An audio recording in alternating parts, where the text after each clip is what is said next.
So this is all of the pallet wood that we literally just got. As you can see, they're all pretty much they're really clean. And I actually had somebody comment on one of my posts saying that they've been using and collecting pallet woods for years and they never paid attention to the writing, in which it's important to pay attention to the writing. As you can see here, this says HT, this says HT, again right here, HT, HT, HT. HT stands for heat treated. You want to avoid the ones that say MB. MB, can't think of it on the top of my head, but they use a chemical on those. And if you're building anything that is going to be holding food, or you're growing food, or any type of animals going to live in it or whatever, you don't want to necessarily pick pallets that is chemically treated.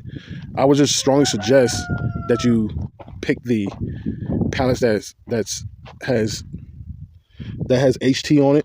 And MB is not the only marking that you'll see that has chemicals. There's other markings that you will see on pallets. The best thing that I can tell you is just to do research. Google it, look up which pallets are safe to use and which pallets are not safe to use.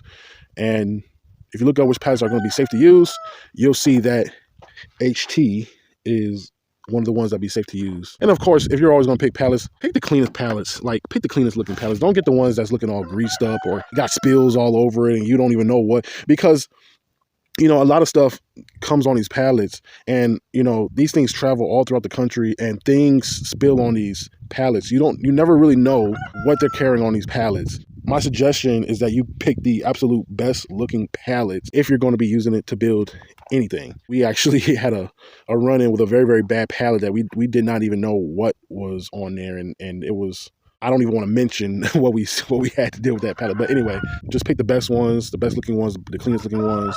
And it doesn't even matter if, like this one. I did not pick this pallet wood. I did not pick this little pallet right here. But you can see, like, it got this type of marking, which this could be anything. We don't know what this could be, some type of oil or whatever. I would have never picked that one, but we ended up getting it anyway. I think my mom ended up picking that one up.